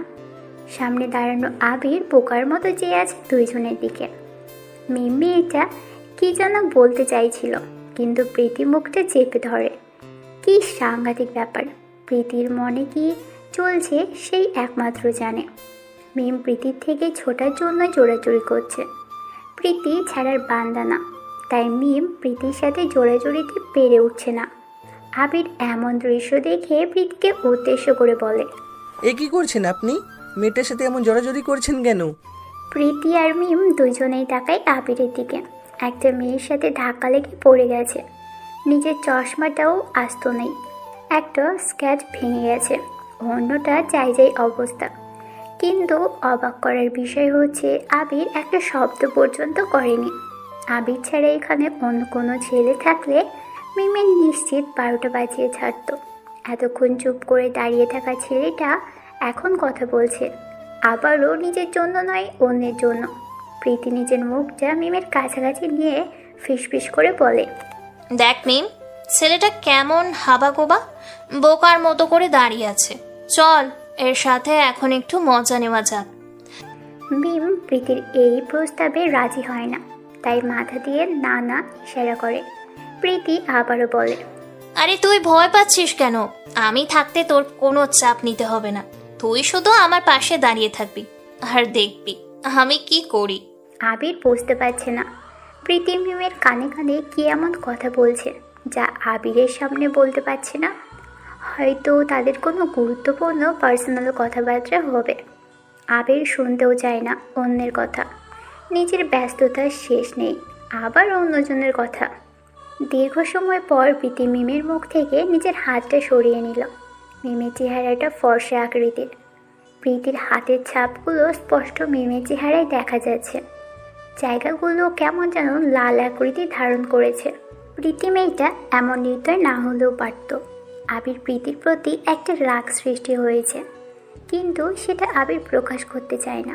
পৃথিবীতে এক শ্রেণীর এমন অনেক মানুষ আছে যারা নিজের ভিতরের অবস্থাটা কাউকে প্রকাশ করতে পারে না। আবার দ্বিতীয় শ্রেণীর লোকেরা অনেকেই আছে যারা নিজের ভিতরের অবস্থা নিমেষেই বলে দিতে পারে। আবিরকে এখন দ্বিতীয় শ্রেণীর লোকের মধ্যে ফেলে দেওয়া যাবে না। সে হচ্ছে প্রথম শ্রেণীর লোক, নিজের ভিতরের আবেগ অন্যের কাছে প্রকাশ করতে পারে না। এই যে মিস্টার আবির, কতক্ষণ ধরে দেখছি বোকার মতো করে দাঁড়িয়ে আছেন, কি এত ভাবছেন শুনি? আবির বাস্তবে ফিরে আসে। প্রীতি নিজের আঙুল নাড়িয়ে নাড়িয়ে কথা বলছে। অধিকাংশ মানুষ হাতে যেই আঙুলটা নাড়িয়ে কথা বলে সেই আঙুলটা নাড়িয়ে কথা বলছে প্রীতি। কি যেন নাম আঙুলটার, এখন মনে পড়ছে না আবিরের। আমি আসলেই বোকা, অনেক বোকা, একটু বেশি বোকা। আর বোকা মানুষরা কিন্তু একটু বেশি চিন্তা ভাবনা করে। তা আপনি কি আমার সাথে অবাস্তব ভাবনাগুলো শুনতে চান? থাক, আপনারা সেই অবাস্তব কথা আমাকে শোনাতে হবে না। আমি বুঝে গেছি আপনি যেমন, আপনার ভাবনাগুলো তার থেকে বেশি খ্যাত হবে। লাইফের সব কিছু কিন্তু অনুমানের উপর করে বলে দিবেন না, তাহলে কিন্তু পরে যেয়ে পস্তাতে হবে। জীবন চলার পথে পস্তাতে হবে তাদের যারা নিজেদের ভাবনাগুলোকে অবাস্তব হিসেবে কল্পনা করে। প্রীতি মেয়েটা খুব দক্ষতার সঙ্গে কথা বলেছে। আবির অবশ্য এখনও অবাক হয়নি, তবে প্রীতির উপর ইমপ্রেস সে। পৃথিবীতে এমন অনেক মানুষ আছে যারা নিজেদের কথার মাধ্যমে অন্যর ব্রেন ওয়াশ করে দিতে পারে। তাদের কথা এত সাজানো গোছানো যে যে কোনো মানুষ অতি সহজেই কথার জালে আটকে যাবে। আবির কখনো কারো কথার মায়ে পড়েনি, বলতে গেলে কখনো আবিরের সাথে তেমন কথা বলা ব্যক্তি দেখা হয়নি। আরে আপনি তো বেশ বিরক্তিকর একটা লোক, বলতে গেলে ফালতু। আমি বিরক্তিকর ছেলে হতে পারি, কিন্তু ফালতু ছেলে না। দেখেই বোঝা যায় কেমন ছেলে আপনি। এইসব কথা বাদ, এখন মূল কথায় আসা যাক। আপনি আমার বান্ধবী মিমকে কেন ধাক্কা দিয়েছেন? আমি ধাক্কা দিয়েছি নাকি আপনার বান্ধবী মিম আমাকে ধাক্কা দিয়েছে? আপনি ধাক্কা দিয়েছেন। আচ্ছা আচ্ছা, আমি আগে ধাক্কা দিয়েছি, তাহলে মিম নিচে পড়লো না কেন? আমি নিচে ধাক্কা দিয়ে নিজেই পড়ে গেলাম, বিষয়টা কেমন যেন অবাক করার মতো না? আমি এত কিছু শুনতে চাই না, আপনি মিমের কাছে মাপ চান। এটা কেমন কথা? আমি মাপ চাইবো কেন? আর এমনিতেই যার সাথে ধাক্কা লেগেছে সে কিছু বলছে না, আপনি শুধু শুধু বলছেন কেন? আমার বলার অনেক কারণ, তার মধ্যে একটা হলো মিম ছেলে মানুষের সাথে কথা বলতে লজ্জা পায়। এখন তাড়াতাড়ি করে মাপ চান। মিম মুখ লুকিয়ে মুচকে মুচকে হাসছে। প্রীতি আবির ছেলেটার সাথে যা করছে বলার মতো না। প্রীতি একটা মেয়ে হয়ে একটা ছেলের সাথে এমন করতে পারবে মিম ভাবতেও পারেনি। আবির ছেলেটার চোখ জোড়া খুব মায়াবী। সৃষ্টিকর্তা মনে হয় আবিরের চোখ জোড়া অনেক সুন্দর করে বানিয়েছেন। মিম দেখতে পাচ্ছে আবির খুব বিরক্ত বোধ করছে। এটাকেই বলে ঝামেলা। দোষ না করেও মাপ চাইতে হবে। অনেকক্ষণ পর মিম মুখ খুলে বলে, প্রীতি অনেক হয়েছে, এবার অন্তত চুপ কর, আমি কথা বলছি। এই ধরনের ছেলের সাথে তুই কথা বলে পেরে উঠবি না। এর থেকে ভালো আমি কথা বলে সমাধান করি। আবির বুঝতে পারছে সামনে মিমের পাশে দাঁড়িয়ে থাকা মেয়েটার নাম প্রীতি। আর প্রীতির কথা শুনে আবির রেগে বলে, এই যে আপনি এই ধরনের ছেলে বলে কি বোঝাতে চাচ্ছেন? ও, এখন এটাও বুঝিয়ে বলতে হবে? আচ্ছা বলি, এই ধরনের ছেলে বলতে ফালতু, অশিক্ষিত, বখাটে, মূর্খ, বেয়াদব আর কি বলে যা আছে সব। আমাকে দেখে এমন মনে হয়? যদি মনে হয় তাহলে বলতে পারেন, আমার সমস্যা নেই। মিম বুঝতে পারছে না আবির কথাগুলো নিজের মনের গহীন কোণে থেকে বলছে। মানুষ যখন কোনো বিষয় নিয়ে আঘাত পায় তখন এমন ধরনের কথা বলে। নিজে দোষ না করেও পরিস্থিতি সামলানোর জন্য কথা বলে। মিম চায় না আবিরের মতো বোকা ছেলেকে কষ্ট দিতে, তাই সে বলে, আবির আপনি কিছু মনে করবেন না, প্রীতি এমনই, সবার সাথে এমন ব্যবহার করে। ওর পক্ষ থেকে আমি ক্ষমা চাচ্ছি। আমি কিছু মনে করিনি, তবে আপনার বান্ধবী প্রীতিকে একটু সাবধান করে দিবেন। আজ আমি সরল সোজা বলে তিনি আমার সাথে এমন ব্যবহার করছে। অন্য কেউ হলে কি করতো আমার জানা নেই, হয়তো না ভাবার মতো কাজ করতো। মিম আবিরের হাতের দিকে তাকায়। মোটা ফ্রেমের চশমাটা ভেঙে গেছে। আবিরের ড্রেস আপের যে অবস্থা, আরেকটা চশমা কিনতে পারবে কিনা সন্দেহ আছে। মিম নিজের পার্স থেকে 500 টাকা একটা নতুন চকচকে নোট বের করে আবিরের দিকে এগিয়ে দেয়। আবির মিমের বাড়িয়ে দেওয়া হাতের মধ্যে 500 টাকার নোটের দিকে তাকায়। আবির বোঝার চেষ্টা করছে তার দিকে মিম কেন টাকা এগিয়ে দিচ্ছে। আবির প্রশ্ন করে, 500 টাকা এটা আমার দিকে এগিয়ে দিচ্ছেন কেন? এটা দিয়ে আমি কি করব? কি করবেন মানে বুঝতে পারছেন না, নাকি বুঝেও না বোঝার মতো ভান করছেন? এখানে বোঝার মতো কি আছে? আবির নিজের বাম হাতের দিকে তাকায়। মোটা ফ্রেমের কালো চশমার একটা স্ক্র্যাচ ভেঙে গেছে। এইটা নিয়ে সে দাঁড়িয়ে আছে। 2 দিন আগে মেহেরাজ নামের পুলিশ অফিসার চশমাটা দিয়েছিল আবিরকে। মিমের কথার মানে বুঝতে আবিরের বেশি সময় লাগেনি। আমার দ্বারা যদি কারো ক্ষতি হয় তাহলে আমি ক্ষতিপূরণ দিয়ে বিদায় হই। এখন আমার কারণে আপনার চশমা ভেঙে গেছে, এটার ক্ষতিপূরণ হিসেবে দিচ্ছি। জানি একটা চশমার দাম 500 টাকা থেকে কম, যেই টাকা বেঁচে যাবে ওইটা আপনি রেখে দিবেন। আবির চশমাটা ফেলে দেয়। বইগুলো শক্ত করে ধরে সামনের দিকে এগিয়ে যায়। মিমকে ছাড়িয়ে যাওয়ার আগেই মিমের কানের কাছে এসে বলে, টাকার প্রয়োজন নেই, আমি নতুন একটা চশমা কিনে নিব। এটা নিয়ে আপনাকে না ভাবলেও চলবে। টাকা আমার কাছে অনেক আছে, এত পরিমাণ যে এই টাকাটা দিয়ে পুরো শহরটা কিনে ফেলতে পারবো। আবির কথাটা বলে অন্যরকম একটা ভাব নিয়ে হাঁটা শুরু করে, যেটা আজ পর্যন্ত এই ক্যাম্পাসের কেউ দেখেনি। এভাবে আবিরকে কেউ দেখলে বলবে না সে একটা বস্তির ছেলে। হাঁটা দেখে মনে হচ্ছে সে কোনো রাজ্যের রাজা। মিম আর প্রীতি হাঁটতে থাকে। প্রথম তলায় 23 নম্বর রুমটা মিমদের ক্লাসরুম। সাইকোলজি নিয়ে পড়ে মিম। সাইকোলজির স্টুডেন্ট দেখতে অনেকটা গম্ভীর টাইপের হয়, কিন্তু মিমকে দেখলে কেউ বলবে না সে সাইকোলজি নিয়ে পড়াশুনো করে। মিমের মুখে লেগে থাকে সারাদিন হাসি। মাথায় ঘুরপাক খায় নতুন নতুন শয়তানি বুদ্ধি। তোর জন্য আজকে ছোট লোককে ছেড়ে দিতে হয়েছে। তুই যদি আমাকে না আটকাতি তাহলে যে কি করতাম আমি। তুই কি চুপচাপ থাকতে পারিস না, নাকি জন্ম থেকে তুই এমন বাচাল? আমি আছি আমার টেনশনে। তোর আবার কিসের টেনশন? আমার জানা মতে তোর মতো বেস্ট লাইফ আর কারণ নেই। তখন ছেলেটা কি বলে গেছে শুনতে পেয়েছিস তুই? আমার অনেক সন্দেহ লাগছে ছেলেটাকে নিয়ে। ছাড় তো, এমন একটা খ্যাত ছেলে কিনা কি বলে গেছে সেটা নিয়ে তুই এখনো পড়ে আছিস? বাদ দিব কেন? দেখ কেমন কথা, টাকা আমার কাছে অনেক আছে, এত পরিমাণ যে এই টাকা দিয়ে পুরো শহরটা কিনে ফেলতে পারবো। এমন রহস্যময় কথা সে কিভাবে বলে গেল? ওই, এটা মেয়ে পটানোর একটা ধান্দা। দেখলি না তখন ছেলেটা কথা বলার সময় কেমন তোর দিকে কেমন করে তাকিয়েছিল?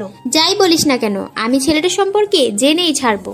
কথা বলতে বলতে দুজন ক্লাসের সামনে এসে পৌঁছাই। রহমান স্যার ক্লাস নিচ্ছে। এই 2 মাসের মধ্যে মিমের সবচেয়ে পছন্দের স্যার হয়ে উঠেছেন রহমান স্যার। মিম আর প্রীতি ক্লাসে প্রবেশ করে। তখনই বিকেল 5:20 আবির রাস্তার ধারে করিম চাচার দোকানে বসে আছে। প্রতিদিনকার ন্যায় আজকেও আবির চায়ের সাথে 5 টাকার রুটি ভিজিয়ে খাচ্ছিল। তখনই রাস্তার অপর পাশে একটা কালো কালারের গাড়ি থামে। গাড়ি থেকে মাসুম নামের একটা ছেলে নামে। মধ্যবয়সী ছেলে, বয়স 30-এর কাছাকাছি হবে। পরনে তার কালো কালারের লম্বা হাতা টুপিওয়ালা গেঞ্জি, সেই টুপি দিয়ে মাথাটা ঢাকা, মুখে কালো মাস্ক। মাসুম জোরে জোরে হাঁটতে হাঁটতে করিম চাচার দোকানের সামনে দাঁড়িয়ে যায়। আশপাশে তাকিয়ে করিম চাচার দোকান থেকে একটা সিগারেট নিয়ে ঠোঁটে লাগায়। আবির যে বেঞ্চের উপর বসে আছে সেখানে এসে মাসুম বসে। আবির তাকায় মাসুমের দিকে। ছেলেটা অন্য বেঞ্চে না বসে আবিরের বেঞ্চে এসে বসেছে। আবির নিজ মনে চাই রুটি ভিজিয়ে খাচ্ছে। মাসুম ছোট করে একটা কাশি দিয়ে বলে, লাইটার হবে?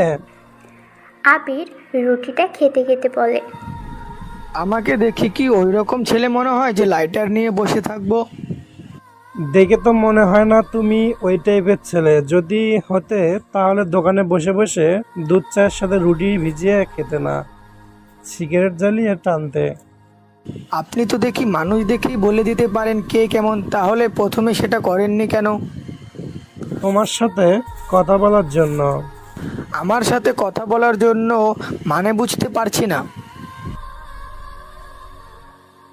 বলছি তার আগে তুমি আমার বড় ভাইয়ের সাথে ফোনে কথা বলে নাও। মাসুম নিজের মোবাইলটা আবিরের সামনে ধরে। আবির সতর্কতার সঙ্গে মোবাইলটা হাতে নিয়ে কানে লাগায়।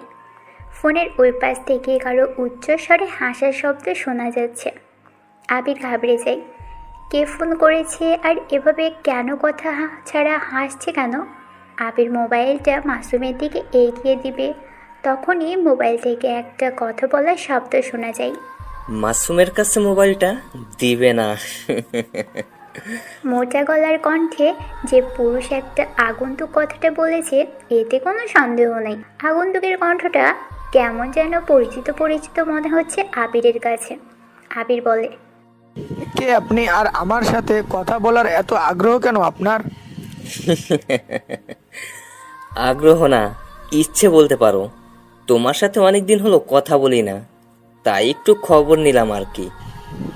আগে আমার সাথে আপনার কথা হতো, সেটা আবার কবে? তুমি খুব বেশি প্রশ্ন করো আবির। এখন এটা বলো, কেমন আছো তুমি?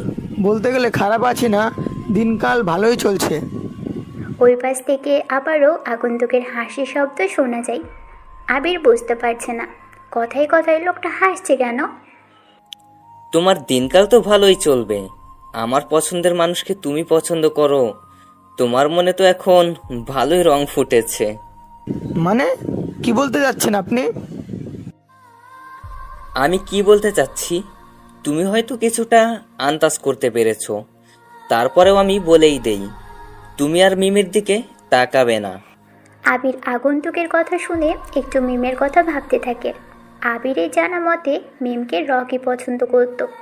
তাহলে কি এটা রকি? তুমি কি? আবির আর কিছু বলতে পারে না। এর আগেই ওই পাশ থেকে আগন্তুকটা বলে ওঠে, না আবির না, তুমি মনে মনে যাকে ভাবতেছো আমি কিন্তু সে না। আশা করি আমি কি বলতে চাচ্ছি তুমি বুঝতে পারছো। তাহলে আপনি কে? আমাকে দেখতে চাও? দেখা লাগবে না, মুখেই বলেন। বেশ স্মার্ট আছো দেখছি, কিন্তু আমি যে মুখে বলে আমার পরিচয় দিতে পারবো না, সামনাসামনি দেখা করতে হবে। আমি এই প্রস্তাবে রাজি না। ভয় পাচ্ছ নাকি আবির?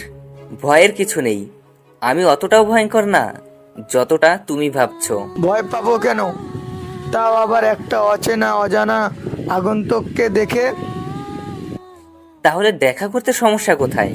বেশ, তাহলে বলেন কোথায় দেখা করতে হবে? বেশি দূরে কোথাও না, তোমার ভার্সিটির ক্যাম্পাসের পাশে যে পরিত্যক্ত গোডাউনটা আছে না, কালকে রাতে ওইখানে চলে আসো। রাতে কেন? দিনের বেলা দেখা করলে কোনো সমস্যা হবে না? রাতের আগন্তুককে তো রাতেই দেখা যায়, দিনের বেলায় তো তুমি তাদের দেখতে পাবে না।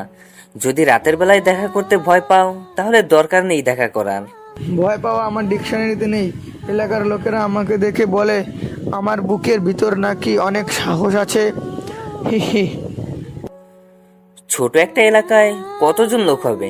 খুব করে 100 কিংবা 200 হবে, এর বেশি তো আর হবে না। এই সামান্য লোকজনের কথা শুনে তুমি যদি নিজেকে সাহসী ভেবে থাকো তাহলে এটা তোমার ভুল ধারণা। তাহলে কাল রাতে দেখা হচ্ছে আপনার সাথে, আমার পরিচয় হয়ে গেল, আর সাথে আমার সাহসের পরীক্ষাও হয়ে যাবে। বেশ, তাহলে এটাই কথা রইল। এখন মাসুমকে মোবাইলটা দাও। আবির কোনো কিছু না ভেবেই বলে দেয়। আবির মোবাইলটা মাসুমের হাতে দেয়। আবির কথা বলতে বলতে মাসুম 2টা সিগারেট শেষ করে ফেলেছে। ছেলেটা হয়তো সারাদিনে 5-6 প্যাকেট শেষ করে ফেলে। ঠোঁট জোড়া কুচকুচে কালো হয়ে আছে। মাসুমকে দেখে যে কেউই বলে দিতে পারবে যে মাসুম একটা পেশাধারী সিগারেটখোর। মাসুম বসা থেকে উঠে দাঁড়ায়, আবিরের দিকে ভালো করে তাকায় সে। লোকটার সাথে আপনার কিসের সম্পর্ক? তাহলে আপনি কি এখানে এসেছেন? আপনার কি যদি? কই, কোনো সম্পর্ক নেই তো। তাহলে আপনি কেন এখানে এসেছেন? আপনার সাথে যদি ওই লোকটার কোনো পরিচয় না থাকতো তাহলে আমার কাছে এসে ওনার সাথে কথা বলিয়ে দেওয়ার মানে কি? অনেকদিন আগে ভাইয়ের সাথে আমার পরিচয় হয়, কিন্তু আমি তাকে দেখিনি কখনো। বাহ, বেশ চমৎকার লাগছে। আপনার কথাটা, একটা লোকের সাথে আপনার পরিচয় আছে কিন্তু আপনি তাকে এখনো পর্যন্ত দেখেননি, না দেখেই ওনার কাজ করেছেন। আমি আসি, আমার একটা গুরুত্বপূর্ণ কাজ আছে। কাজ তো থাকবেই, বয়স যেহেতু হয়েছে, কাজের চাপ তো আছে, কোনো সমস্যা নেই। আমি কালকে জেনে নেব আপনার সেই ভাইয়ের পরিচয়। বোঝার চেষ্টা করছে এমন একটা বোকা গরিব ছেলের সাথে কথা বলিয়ে দেওয়ার জন্য মাসুমের ভাই তাকে এখানে পাঠিয়েছে। কি এমন আছে এই ছেলেটার মধ্যে যার কারণে মাসুমের এত দূরে আসা? থমকে দাঁড়ায় মাসুম আবিরের প্রশ্ন শুনে।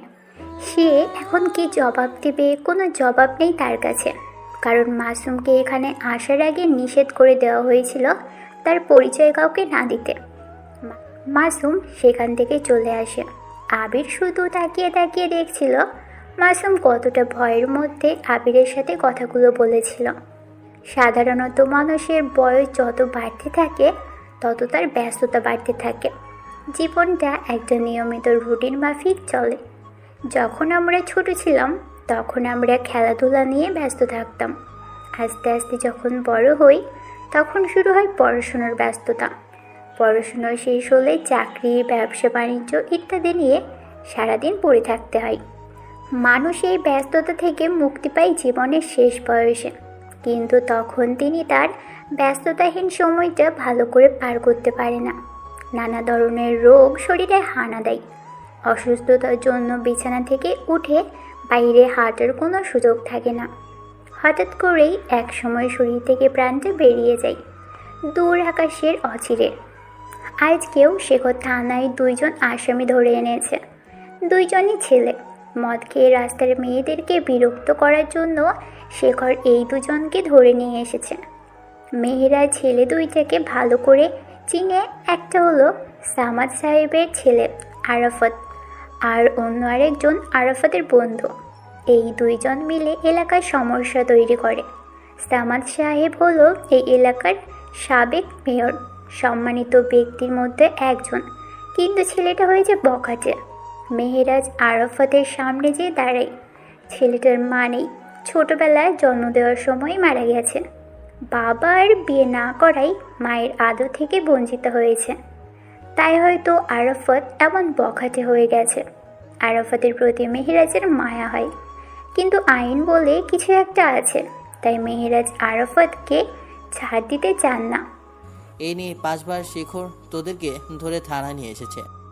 স্যার ভুল বললেন, 5 বার না 6 বার হবে। আরাফাত, তোর কি শরম লজ্জা বলে কিছুই আছে? তোর বাবা এলাকার মধ্যে একজন সম্মানিত ব্যক্তি, আর তুই দিনে দিনে তোর বাবার সম্মান নষ্ট করছিস। সম্মান দিয়ে কি হবে? কিছুদিন পর তো কবরে চলে যাবে, সেখানে কি সম্মান নিয়ে যাবে?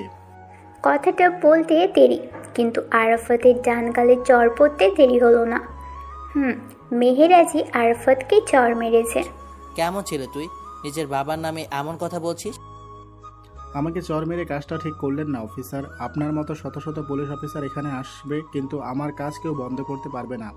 তোর কাজ তো আমি আজকে বন্ধ করে দেব। শেখর, এই দুইটাকে নিয়ে লকআপে ঢোকাও, ফোন আজকে কাজ হবে না। মেহেরাজের কথা শুনে শেখর আরাফাতের শার্টের কলার ধরে টানতে টানতে 14 শিকের ভিতর আটকে দেয়। মেহেরাজ নিজের কেবিনে যেয়ে বসে আর ভাবতে থাকে বিকেলের ঘটনাটা। আবিরের সাথে দেখা করার জন্য মেহেরাজ গাড়ি নিয়ে বস্তির দিকেই যাচ্ছিল। তখনই মেহেরাজ দেখতে পাই আবির দোকানে বসে বসে চা খাচ্ছিল। মেহেরাজ গাড়ি থেকে নেমে দাঁড়ায়, কারণ সামনের দিকে আর গাড়ি যাবে না। মেহেরাজ একটু এগিয়ে যাবে, তখন একটা কালো কালারের দামি গাড়ি থেকে একটা ছেলে নেমে আবিরের দিকে যেতে থাকে। মেহেরাজ ব্যাপারটা ভালো করে বোঝার জন্য আড়ালে লুকিয়ে পড়ে, আর দেখতে পাই গাড়ি থেকে নামা ছেলেটা আবিরের সাথে কয়েকটা কথা বলে নিজের মোবাইলটা আবিরের দিকে এগিয়ে দেয়। আবির মোবাইলটা কানে লাগিয়ে কারোর সঙ্গে কথা বলতে থাকে। মেহেরাজ জানে না কে এই ছেলেটা, আর আবিরের সাথে মোবাইলে কথা বলা ব্যক্তিটাই বা কে। মেহেরাজ সেখান থেকে গাড়ি নিয়ে থানায় চলে আসে। মেহেরাজ কখন থেকে পড়ে আছে এই ব্যাপারটা নিয়ে।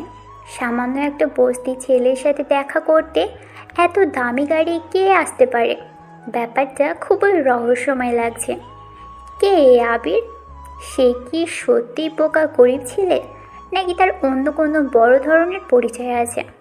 জানে না মেহেরাজ, তবে তিনি এটা বেশ ভালো করেই বুঝতে পারছে যে এই চ্যাপ্টারে অনেক মাইন্ড গেমের টুইস্ট রয়েছে।